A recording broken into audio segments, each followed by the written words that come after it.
అమరావతి వైపే అన్ని అడుగులు పడతా ఉన్నాయి. ముఖ్యంగా రాష్ట్ర వ్యాప్తంగా ఈరోజు ప్రజలను కూడా సంబరాలు చేసుకుంటున్న పరిస్థితి. ఎందుకంటే గత 5 ఏళ్లుగా అమరావతిని అన్ని విధాలు కూడా నాశనం చేసిన జగన్మోహన్ రెడ్డి ప్రభుత్వం ఓడిపోవడం, కూటమి ప్రభుత్వం వచ్చిన తర్వాత ముఖ్యంగా చంద్రబాబు నాయకత్వంలో ఆయన సారథ్యంలో మళ్ళీ అమరావతి పునర్నిర్మాణం పూర్వవైభవం సంతరించుకోవడంతో ఈరోజు ఇటు రాయలసీమ నుంచి ఇటు ఉత్తరాంధ్ర నుంచి పెద్ద సంఖ్యలో ప్రజలు అమరావతికి తరలి వచ్చారు. మరికొద్దిసేపట్లో ప్రధాని నరేంద్ర మోడీ ఈ అమరావతిలో అడుగు పెట్టనున్నారు. ఎందుకంటే గతంలో కూడా ఆయనే దాదాపు 2,000 కోట్లు కేటాయించి ఆ రోజు నిర్మాణానికి శంకుస్థాపన చేశారు.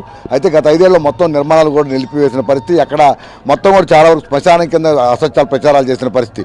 మళ్ళీ కూటమి ప్రభుత్వం వచ్చిన తర్వాత ఎవరైతే నోరేసుకుని పడ్డారో నోళ్ళు వేసుకుని విమర్శలు చేశారో ఇప్పుడు వాళ్ళందరూ కూడా నోళ్లు వెళ్ళబెట్టే విధంగా ఈరోజు పునర్నిర్మాణ పనులకు అంకురార్పణ చేసే విధంగా చంద్రబాబు నాయుడు చేపట్టిన ఈ కార్యక్రమానికి డిప్యూటీ సీఎం పవన్ కళ్యాణ్తో పాటు రాష్ట్ర మంత్రివర్గంతో పాటు అతిరథ మహారాజులు ఎందరో వస్తున్నారు. ఇక ప్రధాని నరేంద్ర మోడీ ముఖ్య అతిథిగా వచ్చి దాదాపు 1,00,000 కోట్ల రూపాయలకు సంబంధించే పనులు ప్రారంభోత్సవాలు కావచ్చు, చేపట్టబోయే పనుల శంకుస్థాపన కావచ్చు, మొత్తం కూడా ఈరోజు ఆయన చేతుల మీదుగా మరోసారి అమరావతి పునర్నిర్మాణానికి నేతృత్వం ఇచ్చే విధంగా ఈరోజు చంద్రబాబు సారథ్యంలో ఈ నిర్మాణ పనులు చేపట్టారు. ప్రస్తుతం మనం ఎక్కడైతే సభావేదిక ఉన్నామో నరేంద్ర మోడీ కావచ్చు, ముఖ్యమంత్రి చంద్రబాబు నాయుడు, డిప్యూటీ సీఎం పవన్ కళ్యాణ్, ఇతర అతిరథ మహారాజులందరూ కూడా మరి కాసేపట్లో మధ్యాహ్నం 2 తర్వాత ఆశీన్ కాబోయే ఎదురుగా కనిపిస్తున్న ఈ టెంట్లోనే సభ జరగబోతుంది.